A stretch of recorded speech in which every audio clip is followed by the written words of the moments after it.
Hi, and welcome to the third part of Jessie McLachlan's case, the first part of her trial. There's a lot to get into, so we'll just get started.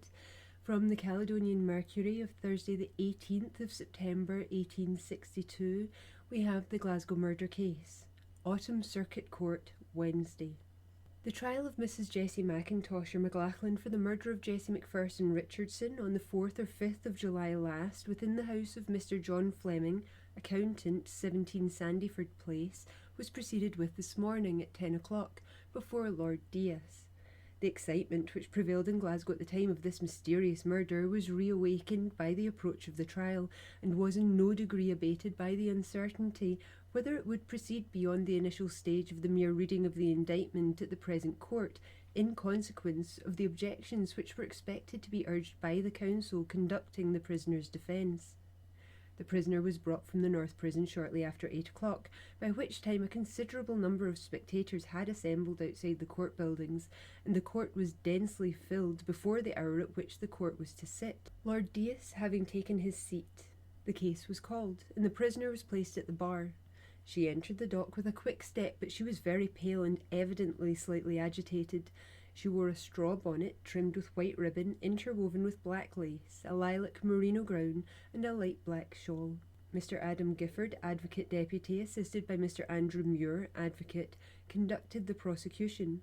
Mr. Andrew Murray, Writer to the Signet, Crown Agent, was presented. The defence was conducted by Andrew Rutherford Clark, Robert McLean and Adam Bannatyne Esquires advocates, and her agents were Mr. J. A. Dixon, Mr. Strachan and Mr. W. M. Wilson, writers, Glasgow. No objection was taken to the relevancy of the indictment. The prisoner having been required to say whether she was guilty or not guilty of the murder of Jessie McPherson Richardson or of the theft, she replied in a firm voice, "Not guilty, my lord." The following jury was then impanelled. A special defence was put in to the effect that the prisoner was not guilty of the crime and that the murder was committed by the elder Mr. Fleming. Alexander Strathern, Sheriff Substitute of Lanarkshire, was the first witness. I am shown Declaration 14th of July 1862. That declaration was emitted by the prisoner freely and voluntarily in her sound and sober senses, and after receiving due warning. Shown second and third declarations dated the 16th and 21st of July 1862 respectively, and gave the same evidence in regard to them. Cross-examined by Mr. Clark. The prisoner was apprehended on the date of the first declaration. Was the husband apprehended along with her? Yes, they were both examined on the same day. I think the husband was examined first. At the time the husband was apprehended, was it known to you that he had left Glasgow on the morning of the 4th of July and did not return till late in the following week? That came to be known to me in the course of the same day, but I do not think that was known to me before the date of the first declaration. By the court. There was a warrant issued for the apprehension of the husband, and he was apprehended on that warrant. By Mr. Clark. Were the husband and wife charged in the same charge? Yes. Well, I want to know again whether it was known to you before the husband was examined he had been absent during the period to which I have referred. I cannot answer more distinctly. It came to be known to me on the same day, but whether before the examination or after, I am unable to answer that question. The husband and wife were both examined on the 14th of July. The husband was examined first, and upon this charge. The examination of the husband lasted a short time. It was within an hour. I sent to ascertain whether the statement he made was true, and that he left Glasgow on the morning of the 4th of July, and when I found it was true, I instantly discharged him. I think that in the course of the examination I came to know that he had been out of town from the 4th of July. Did the Procurator Fiscal know that he was absent? I cannot answer that question. After the husband was examined, the wife was examined. I told her that she might decline to answer questions if she pleased. Her examination, I think, lasted between 3 and 4 hours on the first occasion. The examination was taken in the usual way. The Procurator Fiscal asked the questions as far as I thought them proper. I allowed them to be answered, and I dictated the answers to a clerk in attendance. When you say she emitted this first declaration, do you mean to say that from 3 to 4 hours she was questioned in your presence? She was. She was again brought before you for a second declaration? Yes. Some articles had been found bearing on the case in the interim. Yes, and I think that was the occasion of it. Was the second examination conducted in the same way as the first? In the same way. How long did it last? It was shorter, but she volunteered some explanatory statements which I thought right to introduce first and prolonged the examination more than would have been otherwise the case. But the articles which were discovered were shown to her the first thing, were questions put to her. The first thing I did was to read over her previous declaration and ask her if it was correct. She said she wanted to make some explanation and I allowed her to make it, and I put the same in her declaration, and the articles recovered were shown her. Do you mean to say that no questions were put to the prisoner until the articles recovered were shown to the prisoner? They were shown during the time we were putting the interrogatories. Will you tell me whether the interrogatory was put first? Some of the interrogatories were put first. How long did this last? 2 minutes. I presume the declaration bears the place in which the declaration was omitted. The declaration states that it was omitted in Glasgow. And the order in which the articles were shown? I think so. Did you know that she had been in prison on the night before omitting the first declaration? I was told so. John Gemmell, Joint Procurator Fiscal for the Glasgow District of the County of Lanark, was next examined and deponed. He testified similar statements as the prior witness with regards Mr. McLachlan having been examined. William Hart, writer, Glasgow, was the next witness called and examined by Mr. Gifford. I believe that you are a Procurator Fiscal in Glasgow. Yes. I show you a declaration dated the 21st of July 1862. Was that omitted by the prisoner at the bar? Yes. In her sound and sober senses, and after having been duly warned? Yes. Mr. John Fleming deponed as follows. I reside in Sandyford Place, Glasgow. It is a self-contained house, number 17. There is a ground flat, street flat, and a flat above. The sunk flat is reached by half a dozen of steps from the pavement. In July last, part of my family was residing at Dunoon. I was generally out of town, at Dunoon, from the Friday to the Sunday afternoon. I was in town on Friday the 4th of July. I left my house at Sandyford Place on that Friday morning about 10 o'clock and went to my counting house at St Vincent Place. I attended business during the day and left town during the afternoon without going to my house at Sandyford Place. I left my father, James Fleming, and the servant at Sandyford Place in the morning. The servant's name, whom I left in the house, was Jessie McPherson, deceased. I never knew her by the name of Richardson until after her decease. The only two persons, to the best of my knowledge, whom I left in the house on Friday morning were, as I have said, my father and the servant. The other members of my family were at my cottage at Dunoon. I had 2 servants at Dunoon. They were never in town with me as servants. My sister Margaret was at Dunoon. My son John was in town that day. He left the house with me on the Friday morning. He lived with me at Dunoon and sometimes went down with me in the evening and returned in the morning. When he went with me on the Friday, he returned to town with me on the Monday mornings. He was in the counting house during the day on Friday the 4th of July and went down to Dunoon in the afternoon. He did not go in the same train with me. He remained at Dunoon with me till the Monday morning. He left Dunoon by an earlier train than me. Jessie McPherson had charge of my house. She was with me some considerable time ago and left 3 years ago. She commenced business in the small grocery line, I think in the neighbourhood of Partick Road near Finniston. By the court. I was never in her house or shop there. By Mr. Gifford. I think she was about 3 years away from my house. I left her in charge of my house while we were in summer quarters. She had charge of our house all the present summer. It was occasionally my father's practice to come down to Dunoon, but not often. He did not come down to Dunoon with me on that Friday or Saturday or Sunday. I returned from Dunoon by the 10 o'clock boat from Rothsay on the Monday morning, 7th July. I took the 11:30 train from Greenock, arriving in Glasgow about 12:30. I went direct to my counting house in St Vincent Place. I did not go to Sandyford Place. My son was with me at the office. He had been there before me, having come by an earlier train. I left the office at 4 o'clock and went direct to Sandyford Place. I took an omnibus at Buchanan Street and dropped off at the head of North Street, which is near Sandyford Place. I reached Sandyford Place about 4:30. I made 2 calls after leaving the omnibus. I went to the grocer's and butcher's in my way to order something for dinner. I rung the bell of my house, and I think my son opened the door and went in before me. I have only one son. When I got in, the old man was standing by at the head of the lobby, nigh to the clock. My son had passed on from the door and was standing near to him. The flesher's boy had just been in immediately before that with some chops and minced collops that I had dressed for dinner.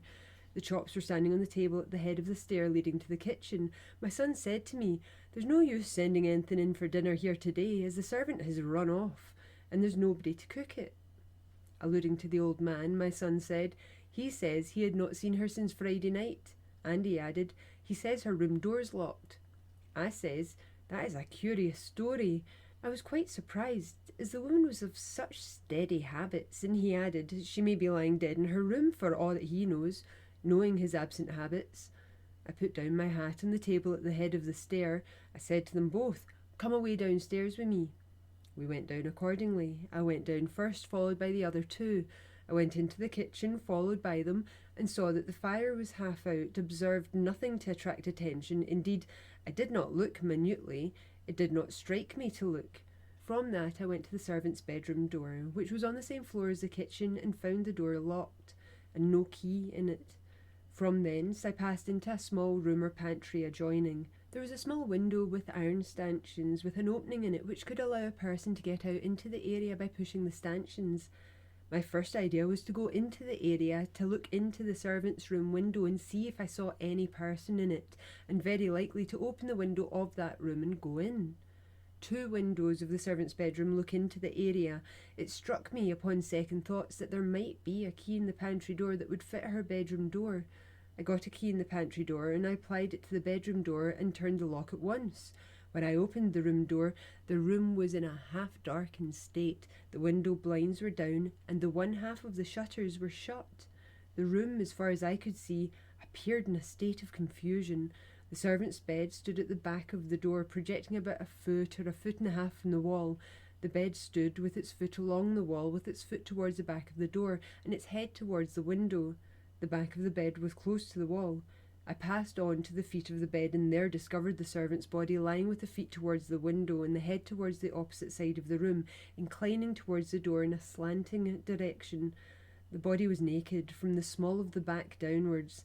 The upper part of the body, including the head, was covered with some dark clothing. I exclaimed, "Good God, here she's lying here," or words to that effect. My father and son were standing at my back, and they reiterated similar words of surprise and said, "This is dreadful," or something to this effect.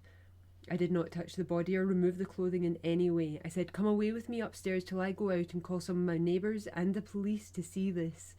We went upstairs accordingly and passed through the hall and out by the hall door. I ran round the row and called at several neighbours' doors, but some of them were locked, and some of the gentlemen had not returned to dinner. I was unsuccessful in finding any of them, and I passed into the street and met Mr. Dawson at the entrance to Sandyford Place and told him what had occurred, and wished him to go in to see the servant's body, but he declined, saying, No, you've said enough to frighten me from my dinner." From there I passed on to Mr. Train, the butcher's shop, where I had previously been. I asked him to run to the police office or find a policeman, as my servant was lying dead on the floor. He did so, and I went towards North Street and called at Dr. William Watson and got him in, told him what had happened and asked him to come to the house to see the body. He went with me, and I took him downstairs to where the body was. He put his finger upon the hip and said, "Quite cold, dead for some time." He asked me if I had sent for the police and the police surgeon. The police came soon after. I asked Dr. Watson to stay until the police came, and I passed out to see if I could get anybody else. I then brought in Mr. Crystal, the grocer. Then the police sergeant and he, Dr. Watson, went downstairs where the body was. Dr. Joseph Fleming is the police surgeon. The covering over the body seemed to be a dark piece of cloth thrown over it rather than a dress. The body was not in a dress state, only the dark cloth thrown over it. When I came back, I found the body in the same state. As I have before said, Dr. Watson put his finger upon the body and said it was quite cold. He did nothing more until the police surgeon came. When I returned with Dr. Watson, I noticed the state of the room. There was a basin stand on the left hand of the door, and a white basin in it. There was something in the white basin resembling the spittings of blood. I did not notice any other marks of blood in the room at that time. I left the house that night in the possession of the authorities and slept elsewhere. It was late at night before the sheriff and other authorities came. I did not see my father on Monday the 7th before I came home at 4 o'clock. I had not seen my father from Friday until Monday afternoon. I left the house on Friday morning, but as my father was in the habit of coming in town to the counting house and spending some hours there, I must have seen him in the course of the day on Friday. Jessie McPherson was in her usual state of health when I left the house on Friday morning. She served breakfast. I was usually in the habit of telling her that I was going out of town on that evening, not to return till Monday, and I'm pretty sure that I must have told her on Friday morning. When Jessie McLachlan left us the first time, it was on account of her health. At that time she was bilious and very much troubled with her stomach. In what state of health was Jessie McLachlan when she came to you last? When she came to me last, she enjoyed better health than she did previously. Lord Deas, did you mean to say that she was generally in good health? Generally in good health, my lord. Do you know of any misunderstanding or any quarrel between her and any of the members of the family? I can't say that I have. Did you go to Sandyford Place on Tuesday morning? Yes, on the forenoon of Tuesday. Did you make a search to see if any of your property was missing? I think I did, on the Monday evening before I left. Did you miss anything? I examined the sideboard and I missed several articles. The sideboard is in the dining room. Yes. Lord Deas, you missed several articles? Yes, silver and plated articles both, my lord. Can you mention what you missed? I missed silver tablespoons, toddy ladles and other articles, but I can't at present say what they all were. You found the silver and plated articles nearly all gone. The articles that had been in daily use were nearly all away, all the silver and plated articles except the cruet stand. Where was it? It was lying under a table in the servants' bedroom, below, near the bed, but without the bottle. Lord Deas, did you ultimately make a thorough search? Yes. Witness gives a list of the missing silverware. Did you know the prisoner? I do. When did you first know her? About 4 or 5 years ago. She was with me as a servant for about 2 years. I was in the same house then in Sandyford Place. She kept my cottage at Dunoon when she was serving with me. The prisoner lived with Jessie McPherson in the house during the summer season. I've seen the prisoner since she ceased to be my servant, not often, but I recollect seeing her a considerable time calling at my door with a child in her arms. Jessie McPherson was not there at that time. I suppose she would be calling to see if we were all well. By Mr. Clark. What was your father's business, and how did he occupy himself? He generally came down and attended to my office and went about and collected some small weekly rents which I gave him the charge of. Discusses where and what kind of buildings his properties were.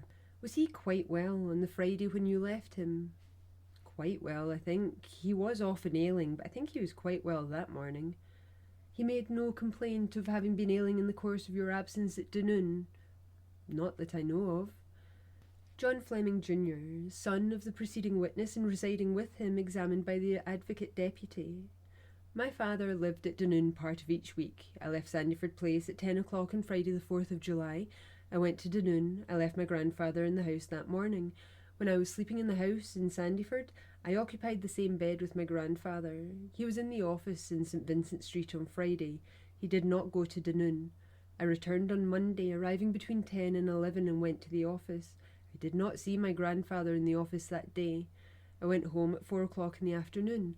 I went alone. My grandfather opened the door to me. This would be about 4 o'clock.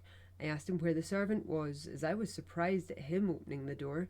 He said she was off, having cut on Friday last. He said her door was locked. I asked my grandfather if he had ever thought of opening her door, and he said no, he supposed she was away seeing her friends. My father came in immediately after, and I told him she was either away or lying down the stair dead. We all went down to the kitchen. He then went into the pantry opposite. I stood at the door. He opened the lower chest of the pantry window to let the air in. I then went along the passage and opened the back door to let the air in, as the house felt close. The door was locked and the key was inside. I returned to the room door and opened it. We found the deceased lying on the floor with her head towards the door and her feet towards the window. The body was naked up to the middle, and there was a cloth covering her head and shoulders. She was lying on her face.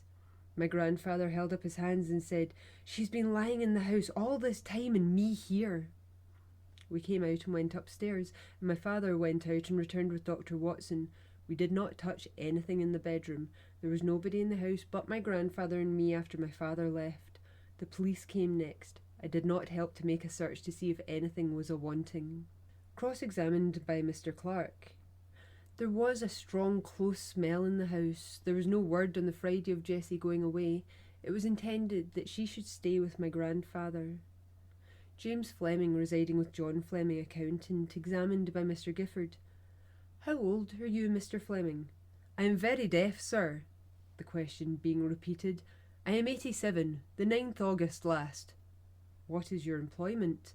I am employed in my son's office, generally useful, hanging on and going about. I take charge of the letting of the property, having mechanics for work and so on. I live in my son's house in Sandyford Place. I have lived with him for 2 or 3 years. All the time he has been there. I've been stopping there. I've stopped with my son ever since he had a house at Sandyford Place. Did you know the late Jessie McPherson? Yes. When did you first know her?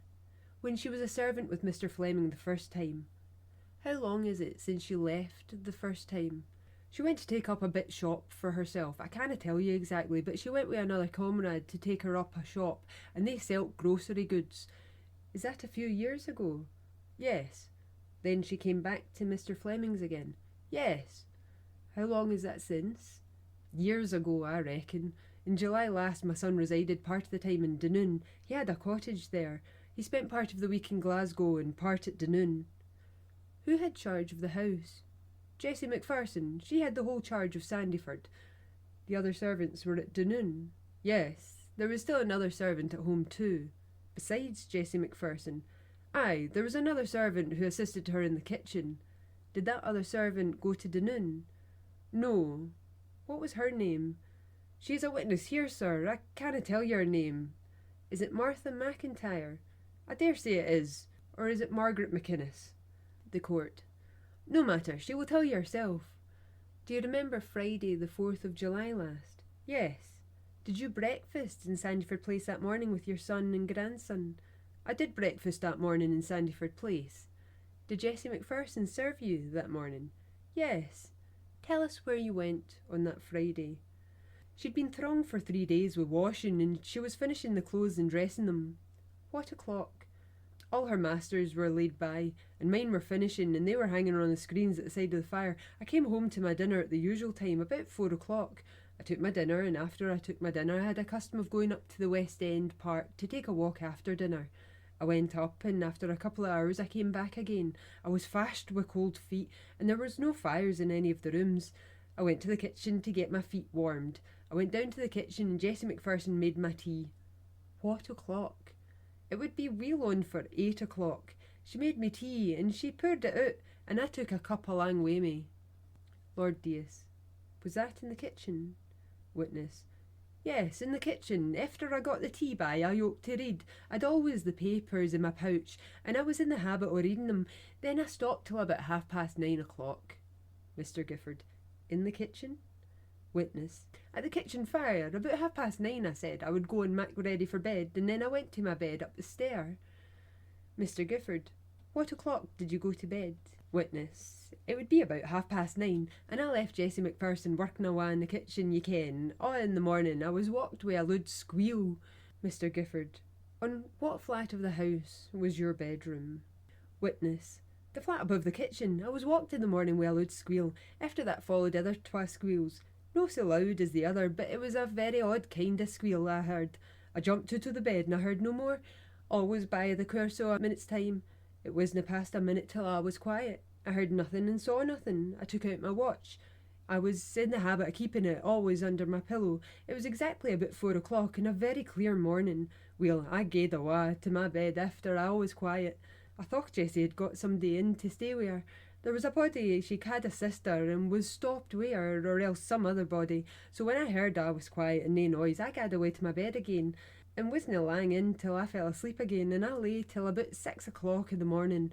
She always used to come up with a little parrot she milked to me in the morning at about 8 o'clock. She didna come that morning. I was surprised to see she didna come as usual, and I lay still till 9 o'clock. Then I rose and put on my clothes. I forgot whether I washed myself or no, but I went down the stair exactly after that. I went to her door and I gave 3 loud chaps and nae answer, and I tried the sneck of the door, the latch, and all the door was locked. There was no key at the door, so I gaed to the storeroom door. The storeroom door and the bedroom door is quite adjoining each other mostly, and there's a bit of window, and it was thrown open, standing open. It didna used to be that way. I never saw it up that way before. I drew it tae and gaed up to the kitchen again. The fire was wake and I put on some coals on it, as it was still burning. This was on Saturday morning, you know. After that, gentleman, the bell was rung at the main door, and I gaed up to see who it was. I found that it was the next door neighbour. I forget his name. His servant, and she wanted the lend o' a spade, ye ken, for the place at the back door. She said to me that their people was all down the coast the night before. As I said, she was wanting the lend o' a spade, so I gaed down to the washhouse to get the spade. When we got down there, the door was locked, and there's no key in it. I did not get the key, and the girl did not get the spade.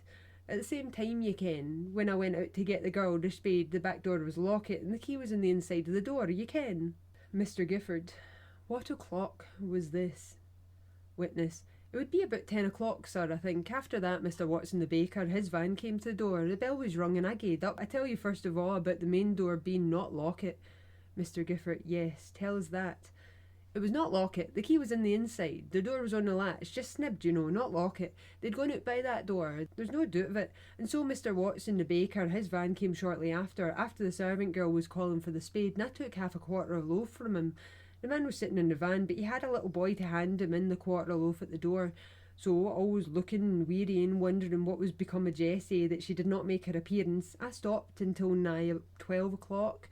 Then I thought I would go into the office, so I looked for the check key, and I got it in the shelf in the pantry. So I locked the door and went away to the office to Glasgow and stopped a wee while there, and then went away in the brigade to some property that I had the charge o' there.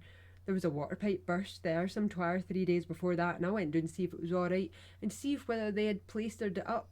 It had to be plastered up with lime, ye ken. It was a richt. I came up again to the office and stopped a wee while, till I suppose it would be after 2 o'clock. When I gaed up to the house, I took the bus and gaed up, thinking maybe that Jess would be waiting till I gaed up. When I gaed up I was quiet and nae appearance of Jess, so this would be about 2 o'clock. I didn't go out after that night, and I made myself some dinner and got shot by.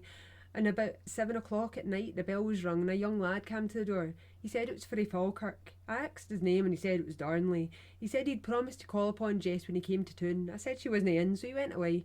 This was just about 7 o'clock on Saturday. Aye, Saturday night. Well, my shirts, there was a dozen of them. They were on the screens set on the side of the fire. I thought I would put them by in a set of old drawers that I had to put them in. The screens were lying in the kitchen beside the pantry door. They'd been laid or driven down. There was a pantry door they kept their things in, and the screens were either laid or driven over upon it, so I took my shirts off the screens. There was a room aft the kitchen that my drawers and shirts stood in, so I laid by my shirts. There was twa of them marked with like blood in them. I laid them a by, and I laid those twa on top of the others. After that, I made myself a cup of tea. Mr. Gifford. When would that be? Witness. It'd be 8 o'clock, as the warrant. I looked for Jess, thinking she would make her appearance. I thought if she went away wi' only friends or acquaintances, she would make her appearance. However, she never did. I sat up till after 9 o'clock, and then I gaed away to my bed. On Sabbath morning the bell was rung, but it was a milkman, and I didn't answer. Mr. Gifford. You supposed it was a milkman? Witness. Aye, well, I made my breakfast again, a cup of tea and a boiled herring tilt, and that was my breakfast, and then made ready for the church. I went to the church in the forenoon, Mr. Aikman's church in Anderston. The church scaled and I came stark home. When I was going to the church, there was a gentleman, Mr. McAllister, who was going out his own door. I spoke to him, that was all I saw. I stayed till the afternoon kirk was going in. I took a bit of bread and cheese and I gaed away to the kirk again. Came home and didna gang out that night, and the lad Darnley that had called on the Saturday night called again when the kirk scaled after I came home and asked if Jessie McPherson was in. I said, no. Says he, is she at the church? I said, I did not know. He says, if she comes out to the town, will she come this way? And I said, I suppose so. That was coming out the town, you ken, and so he went away, and I had no more calls that night, I think, that I recollect of. I stopped up till about 9:30. I gaed away to my bed. On Monday morning I had always to rise a little sooner. I had to rise about 8 o'clock and gang through the properties.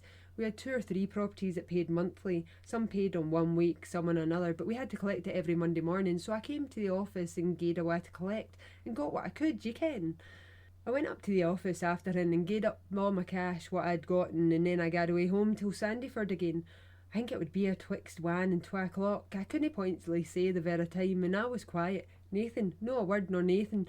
I kent that Mr. Fleming would be home, that he would come up the water in the morning, and that he would be out till dinner. So about 4 o'clock or aiblins after, young John came in, and his father followed him, and I telled him what had taken place, that I had not seen Jessie McPherson since Friday night. At this stage of the examination, the witness's son and grandson, who were in court, were desired to leave the court. Examination resumed.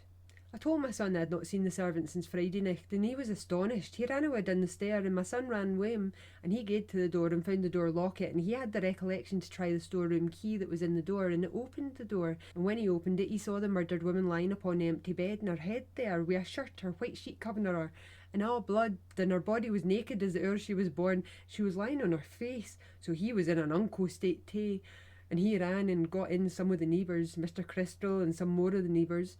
They were in directly, and then he went to the police office, and the police came directly and took possession, and Dr. Fleming and Dr. Watson was called. They were both on the spot directly, and it was of no avail, you ken. No one was gone, but it was regular that they should be called.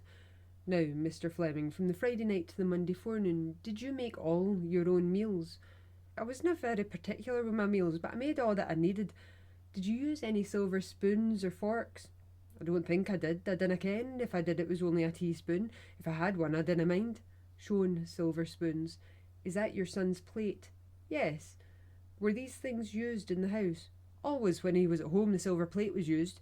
Was it used on the Thursday or Friday before? There was none of it used on the Friday, you know. Was it used up to the Friday? It was used when he was at home, except when he was at the coast. Did you take any of the plate out of the house? Never. Did you give them to anybody on the Friday or the Saturday or the Sunday or the Monday? No, I used none of them. You did not give them away to anybody on the Friday or after it? Never, to no person. Who had charge of them? Jessie McPherson had the whole charge. Lord Dias. I have that down long ago. Mr. Gifford. Look at that person, the prisoner. Do you know her? Yes. When did you first know her? When she was servant with John, I knew the woman. How long is that? I canna mind pointedly when. It was when that other girl came back, you ken. Is it some years ago? Aye, it'll be 3 years ago, I swore him, but my memory's no so good. Have you ever seen her since she left your son's service? Yes. Where? She came up with her husband a paying a visit to Jessie McPherson. I saw her that night in the house in Sandford Place. That's a 12-month ago. Did you ever see her anywhere else? Yes, she invited her to go down see her house, and I went down to see it. When? It is a 12-month ago. Her husband and her invited me down to see her house. Did you ever see her on any other occasion? I seed her in her own house another time. When? Before she flitted to the house. How long ago? I saw warrant it would be 2 or 3 years ago. I saw her at the examination in the county buildings. The sheriff showed me her at the examination. Now, excepting these times, you never saw her? No, except in her own house. Since she left your son's service? No. Did you ever give her these articles? No, never. Did you never tell her to pawn them? Never. Did you see her on that Friday evening that Jessie went missing? No, never. Nor on the Saturday? No. Did you get any money from her? Never. Did you give her any money on that Friday or Saturday? I did not. Did you ever call at her house, excepting on the occasions that you have mentioned? I just called twice to my recollection. That's the 2 times you've told us about. Yes. Have you money in the bank? Yes, a little. What banks? In the saving bank. How much have you there? £150. Any other bank? The Royal. How much have you there? £30. Shown passbooks of the saving bank and the branch of the Royal Bank. Are both of these your bank books? Yes. You told us, Mr. Fleming, that on the Saturday morning you went into the pantry and found the wicket open. Yes. Did you open the glass window? No. You said that you pulled to the wicket. Yes, I pulled it too. How did you do that? It opened struck outwards, and I put out my hand and drew it too. It was a bit window, made in the inside of the big window, you ken. How did you get hold of the wicket to pull it in? I put out my hand and pulled it too. Did the glass not prevent you? It was cast iron. I forget really the particulars. You don't quite understand me. Is there not a glass window to the pantry? Was it open or shut when you went in on the Saturday morning? The window was open, else I wouldn't have gotten out my hand to have drawn it to me. Laughter. Did you find the glass window open? I opened nothing. but just put out my hand and drew it to. Was a milk boy at the house on Saturday morning? I do not recollect. Why did you not require any milk on the Monday morning? I had to gang away earlier to town, and there is a milk shop in our property in the Briggate. I went into that shop and got a halfpenny roll and a muchkin of milk, and that was all the breakfast I got on a Monday morning. A laugh. Did the milk come on the Saturday morning? I do not think it came. It is brought to the front door, is it not? Always to the front door. Did you hear any ring at the front door part of the house at the time when the milk should have come on that Saturday morning? No. Do you swear that you did not open the door before Mr. Stewart's servant came for the spade? Yes. Did you not open the door to the milkman that morning? No, I do not recollect getting any milk that morning. Did you not open the door to the milk boy and tell him that there was no milk required that morning? There was one at the door, I tell you, but I do not recollect. You remember that now? Yes. Then it was not true that Mr. Stewart's servant was the first person to whom you opened that front door. It was Mr. Stewart's servant that I opened the front door to first. Did you open the door to the milk boy? No, I did not say so. Could the milk have got in without you opening the door? There was no milk brought in. Did you refuse to take the milk that morning, Mr. Fleming? Yes. Did you refuse to take in the milk that Saturday morning? I refused to take the milk. I did not require it. By the court. Are you sure, Mr. Clark, that he fully understands the question? Mr. Clark. I am persuaded he does, my lord. To the witness. Did you say to anyone that you did not require any milk that morning? Did you mention such a thing to the milk boy? I told him I did not need it. Now, Mr. Fleming, do not let us mistake about this matter. Did you say to the milk boy that you did not require any milk on Saturday? A juryman. Make sure that there is no mistake about the morning, if you please. Mr. Clark. I am very anxious to see that there shall be no mistake in the matter, addressing the witness. You understand, Mr. Fleming, that the morning I am speaking about at present is the Saturday morning. Yes. Now, on that Saturday morning, did you say to the milk boy that you did not need any milk that morning? I required no milk that morning. Did you say that to the milk boy? There was one of the mornings I did not open the door. But on Saturday morning, did you say to the milk boy that you did not require any milk? Yes, I think I did. You quite understand my question. I understand it perfectly well. Just attend, Mr. Fleming. I wish you to tell me whether on that Saturday morning you said to the milk boy that you did not require any milk. Yes. Now, what time of day did you say that? The boy, you see, would ring the bell, of course. Now would just say, I do not need any milk. By the court. He might have said that without opening the door. Mr. Clark to witness. Could you have said that without opening the door? Yes. I could take the front door off his neck, leaving the chain fastened, and speak to the milk boy. I think I left the front door on the chain. Lord Deas, are you sure, Mr. Clark, that he fully understands you? Mr. Clark, I'm trying to make it as plain as I can, my lord. I do not wish to take any advantage. Lord Deas, I have no doubt about that. Mr. Clark to witness. Had the door a chain upon it? Yes. Do you remember of the bell ringing before you went out to the door to see the milk boy? I canna say. I canna mind everything. What time of the Saturday morning was it that the milk boy came? It was the usual time, I think. What time was that? Betwixt 8 and 9 o'clock.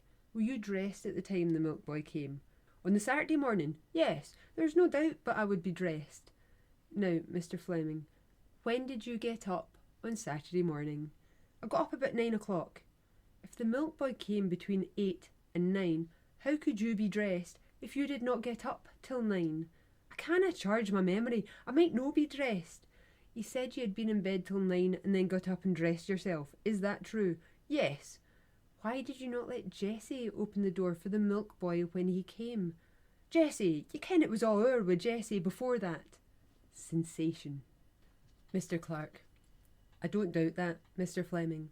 Why did you not let Jessie open the door for the milk boy on the Saturday morning when he came? There was nae Jessie to open the door on the Saturday morning. Why did you open the door when the milk boy came, in place of allowing Jessie to open it? I was just saying to him, the chain was on. We did not require any milk. She was dead before that. Sensation. Mr. Clark. My lord, there is one matter in this answer which I think is very important. He says the chain was on. Mr. Fleming, I must have an answer to this question. Why did you go to the door and open it when the milkman came? And why did you not allow Jessie to open the door? Witness. On Saturday morning, Jessie was dead. She couldn't have opened the door when she was dead. Mr. Clark. Quite true. Why did you go to the door and not wait until Jessie went when the milkman came? Lord Dias, you had better put the question in another form. Mr. Clark. Did you know that Jessie was dead when the milkman came to the door? I did not. If you did not know that Jessie was dead, why did you go to the door? You know I was up, and when the door was not answered, I would just gang to say we did not require any. Did you allow Jessie a chance of opening the door before you went to open it? Lord Dias, you had much better put it in this way. Did you wait some time before answering the door when the milkman came? I did. You know I'd gone through the house all before, and there was nobody in the house to give me an answer. How long before the milkman came had you been through the house? Mr. Fleming. Through the house? I suppose it would be nigh about the time I went to chap 3 times at door and got no answer. This was after 9 o'clock. Are you quite sure that this was about 9 o'clock? Yes, I'm quite sure. The milkman Wiles does not keep the appointed time. Did you go down before you were dressed? Yes, this is likely I would. I've told you everything from my heart about Saturday morning, but you must remember that a man who's 78 years of age has not so fresh a memory as a younger man. A juryman here directed his lordship's attention to the fact that whereas Mr. Fleming's age had been given at 87, he had just stated that he was 78 years old. Mr. Clark. How old are you, Mr. Fleming? I was born on the 9th of August 1775 and was 87 last birthday. On Saturday morning, were you down in the kitchen before you put on your clothes? When you chapped at Jessie's door, had you all your clothes on? I could not say that I was completely dressed. When she did not answer me, I tried the lock of the door. The door was locked and the key was away. What more could I do? When the milk came on Saturday morning, was it before or after you had chapped at Jessie's door? I could not be pointed with that question whether it was before or after. Did you take in any milk on Saturday morning? No. Why? Because I could take my breakfast want it as well as without it. What did you breakfast on Saturday morning? On Saturday morning I made myself a cup of tea. Had your refusal to take in the milk on Saturday morning anything to do with your not having porridge that morning? No, it had not. I could take my porridge, want milk at any time. Was the servant in the habit of taking the milk in the morning? Yes, the milk for her use. Surely she would get a larger quantity when she was alive. When you first saw the back door on that Saturday morning, was the back door locked on the inside? It was locked on the inside, the back door, and the key in't. And when you saw the front door on that morning, how was it? It was just a latch too, the sneck, no locket nor nae chain on't. You're sure? I'm sure, I can give my oath to that. You are sure you never put the chain off the front door? There was no chain on it. And you did not take off the chain? No. Now, Mr. Fleming, you heard the squeal about 4 o'clock on Saturday morning? Yes. Where did this squeal appear to come from? When I jumped off my bed and heard a squeal, I thought it might be on the street. Next I followed twa of them, then I thought it was down below. How long would there be between the first and last squeal? I think there would not be above a minute. It was an hour and a bit minute, and I was quiet as if it had never taken place. Was it the same voice, the squeal each time, so far as you could judge? Aye, but no so strong. Was it a squeal like a cry of distress? It was just a kind of squeal, as if something was in distress. Did you recognise the voice? No. What did you think of the squeal at the time? I thought that Jessie had got some person in to stop with her after I'd got into bed. And what do you think had caused the squealing at the time? I could not say what caused it, but I heard it like as if some person was in great distress, and it was by in a minute.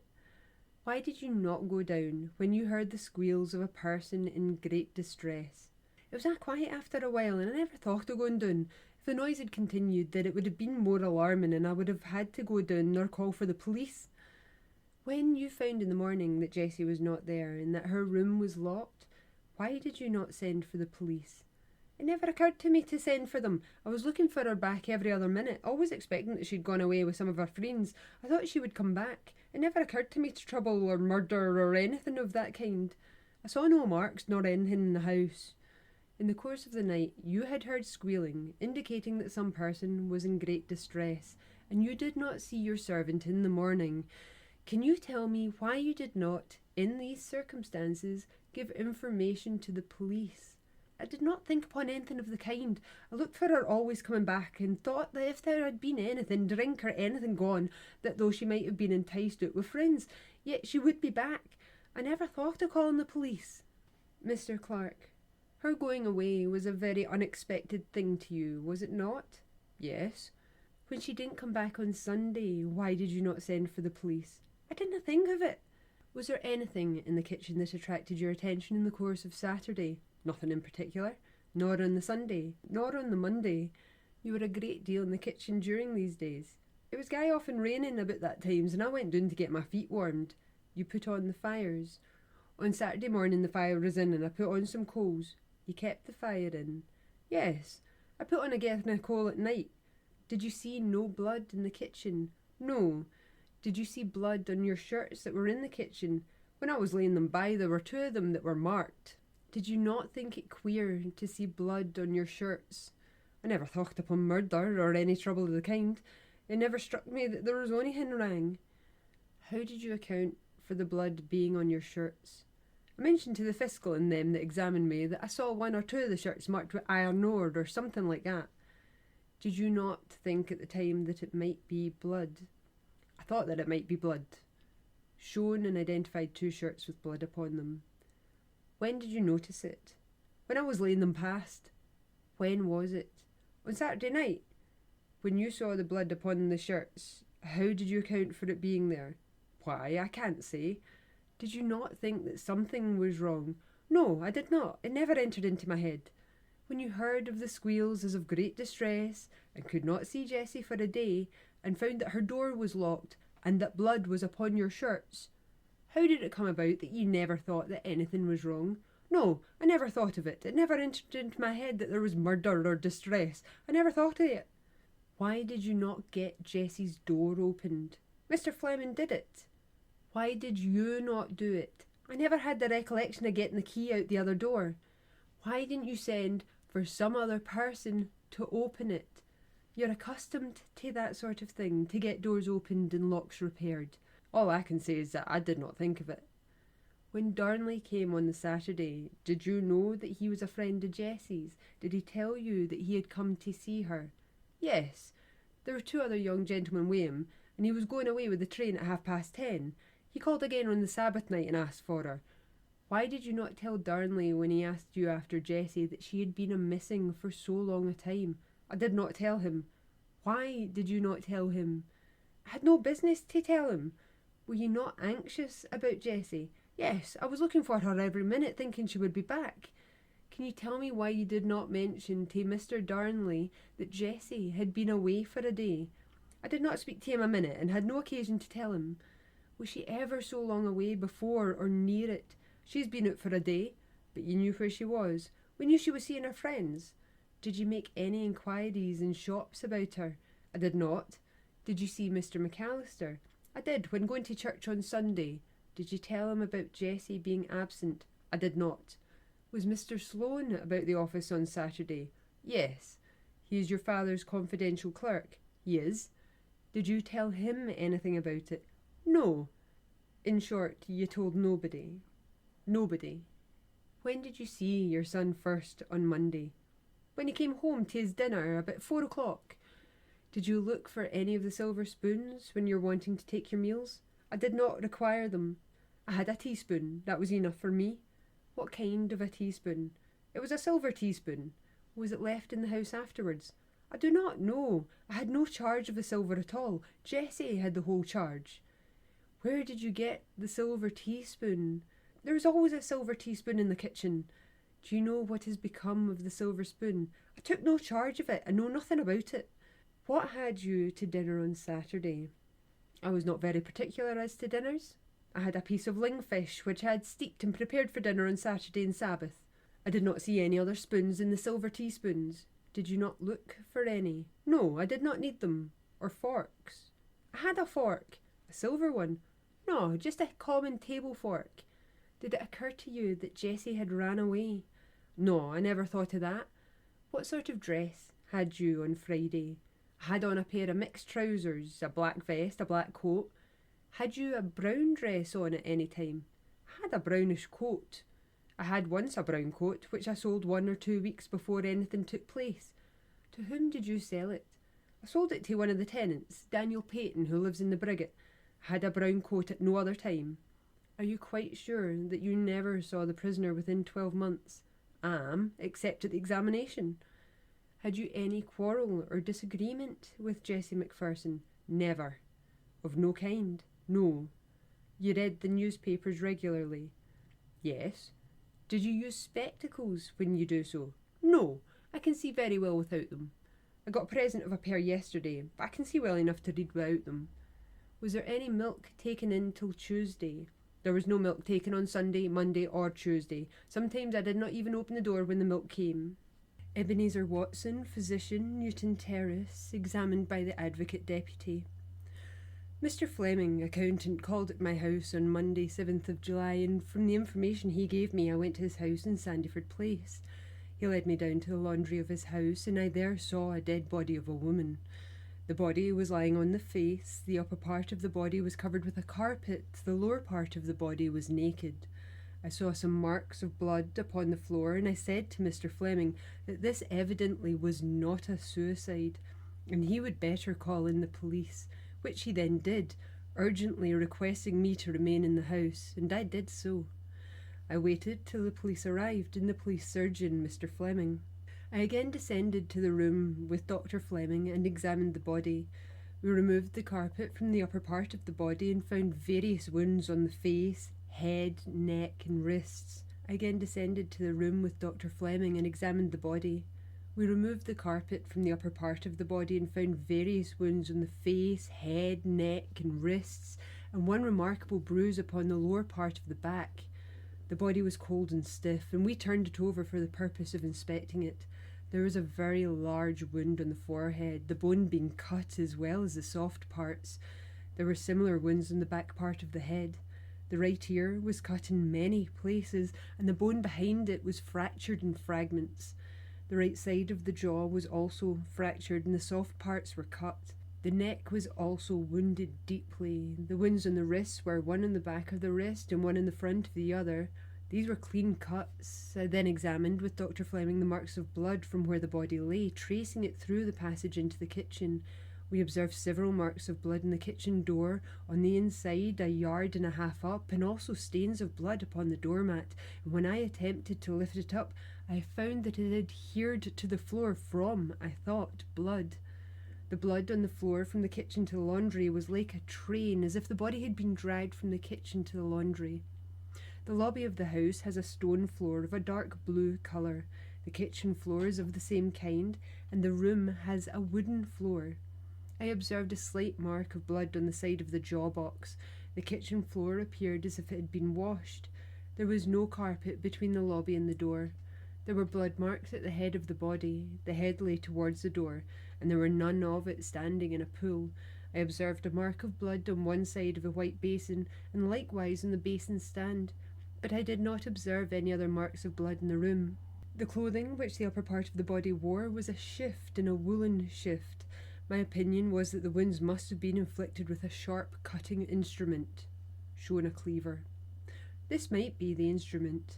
At the same time, it was my opinion that it was not a very likely instrument to make the wounds on the wrists, although it was a likely one to make the wounds on the head and neck. The wounds I observed were sufficient to produce death. The wounds on the forehead lay right across, as did also those in the back of the head. The wounds were not self-inflicted. That would be impossible. Cross-examined by Mr. Clark. Doctor, you said at the beginning of your examination that this was not a case of suicide. What led you to make that observation? Because Mr. John Fleming had wished to send for the police before we entered the house on the road from my house to his, and I suggested to him that we had better wait because I expected it would be a suicide. I never thought of murder. Was anything said about a key? Mr. Fleming found on his arrival in the house that the door was locked on the inside. Lord Dias. Who said that? Witness. Mr. John Fleming, the master of the house. He said likewise that he saw or thought he saw the key of the door in the lock. He took a key from a neighbouring door and opened the servants' room door and so gained admittance into the room. What became of the key inside? Did he say how he got rid of the key on the inside? I am not quite certain what he said about that. I think he said he pushed the key out and that it fell on the other side. Did he say whether he heard the key fall? No, I cannot say. Was he quite collected when he said that? No. What was the matter with him? He appeared very much excited. Did old Mr. Fleming hear these statements? No. When was this said? Before we arrived at his house, in going from my house to his. Did you hear him repeat this statement about the key? I think I heard him repeat the statement. What you understood Mr. Fleming to say was that there was a key on the inside which he pushed out. Distinctly. You said there was a remarkable bruise at the lower part of the back. It was near the bottom of the spine. And what do you think caused that wound? It might have been produced by a blow from a blunt instrument, or it might have been the result of a fall. Would a kick from a heavy shoe account for the bruises? Quite well. Must it have been a violent blow? It must. Must great force have been applied? Yes. Could any of the wounds in the head have been inflicted by a flat instrument? One of the fractures might have been produced by a flatter instrument than a cleaver, but it is possible that the same injury might have been inflicted by the cleaver, using it angularly. Was a hammer not a much more likely instrument? It is just as likely, but not more likely. Would the wound behind the right ear have caused death? I think it would. Would the wound across the nose have produced stupor? Not necessarily. Is it likely? It would be difficult to answer that question. It was likely, but not necessarily. Was the jaw cut through in 2 places? It was. Would that require the application of great force? I think it would. Is it a very difficult bone to cut through? It is the most difficult bone in the whole body to cut through. It is a very tough bone. Joseph Fleming, surgeon, Corona Street, examined by the Advocate Deputy. I am police surgeon in Anderston, Glasgow. On Monday the 7th of July last, I went to Sandyford Place to Mr. Fleming's house, where I found Dr. Watson. We went to the lower flat of the house, where we found a dead body and examined it. I and Dr. MacLeod afterwards made a post-mortem examination of the body. Glasgow, July 8th, 1862. This day, in virtue of a warrant issued by Alexander Strathern Esquire, Sheriff Substitute of Lanarkshire, the undersigned made a post-mortem examination at No. 17 Sandyford Place of the body of Jessie McPherson, which was found in the front room of the above house, under circumstances of a most suspicious description. The body was lying on its back on the floor, close to and in front of the bed. The clothes of the bed were heaped together, and in many places stained with blood. The lower limbs of the deceased were entirely exposed, and a piece of carpet was carelessly thrown over the head and trunk. On removing the carpet, the body was found to be dressed in a chemise, short flannel undershirt, and a knitted worsted jacket. These were all damp and much stained with blood. The neck and chest bore evidence of having been partially washed. The furniture of the room in which the body was found was in confusion. Large drops of blood were seen on the floor, and that even at the distance of 6 feet from the body. On further examination, it became apparent that the body had been dragged from the kitchen, which lies to the back of the house, where evidence of a struggle existed, along the lobby to the room in which it was found, and that imperfect attempts by washing had been made to obliterate the marks thereby produced. The deceased was identified by Mr. James Fleming.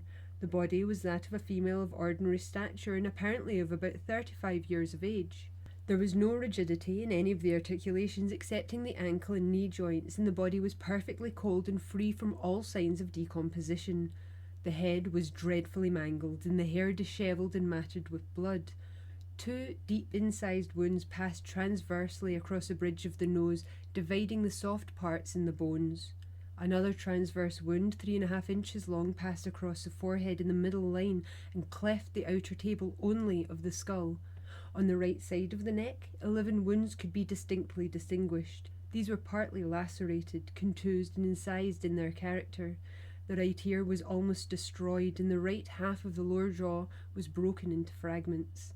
Some of these wounds penetrated deeply through their whole extent, others only at their anterior extremity, the depth of penetration decreasing as they extended backwards. They varied in length from 1/2 inch to 3 inches, and the continuity of some of them was broken.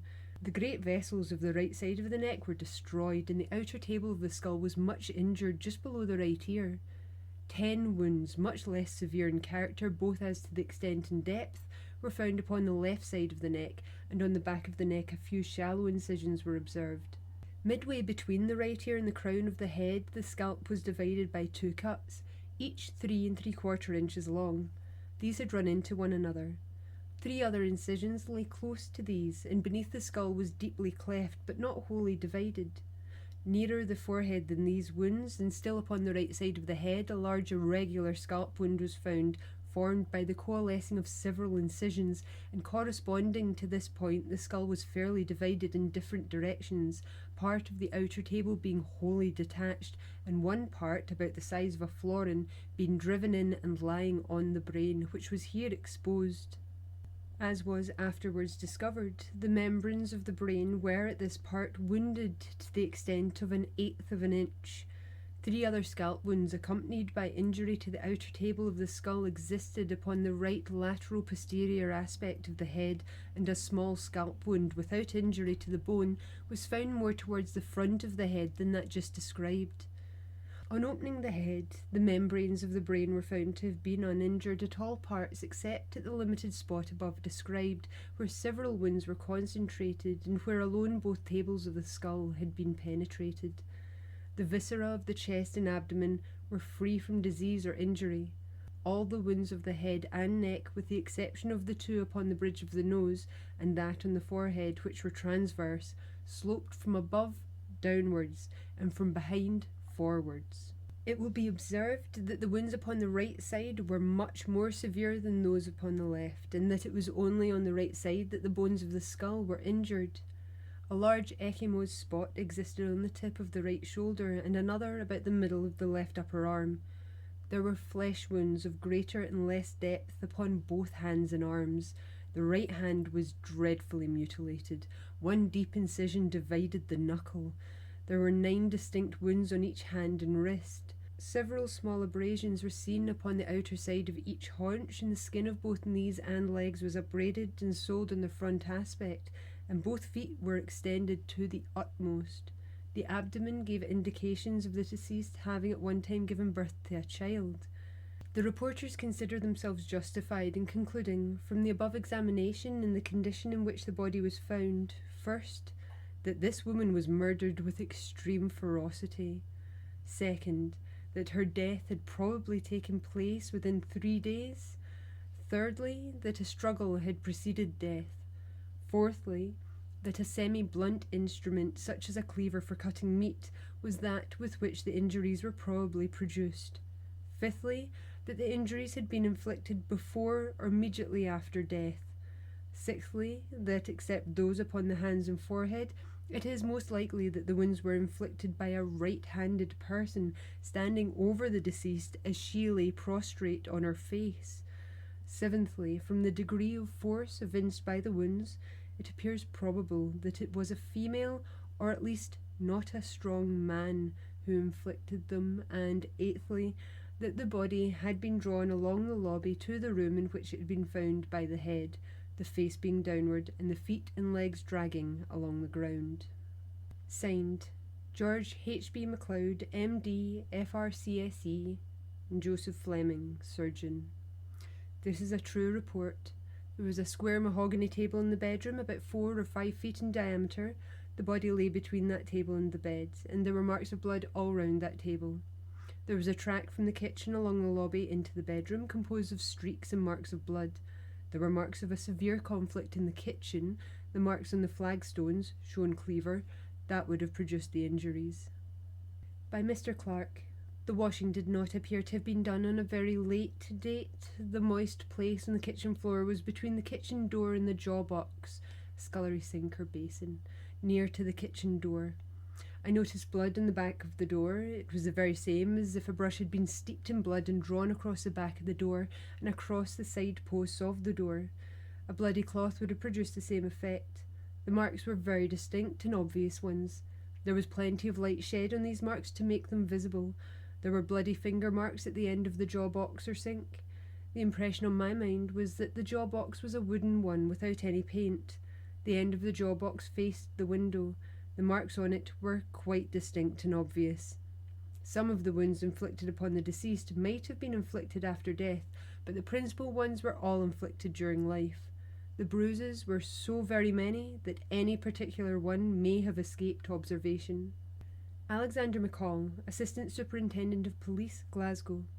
I went to Mr. Fleming's house at Sandyford Place on Monday morning, the 7th of July, about 9:30.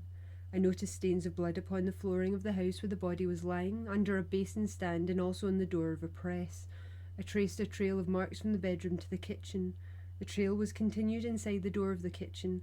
There were bloody marks in the jaw box in the kitchen and also some at the back of the inside of the kitchen door. The marks could be seen best when the door was shut, and when the door was open with its back to a dresser that stood behind it, they would not be seen. There were some articles of clothing in it, also a small band box with blood on it.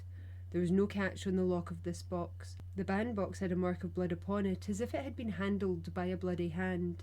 This examination was made at night by gas and candlelight, and I went back next morning and I observed the floor more particularly.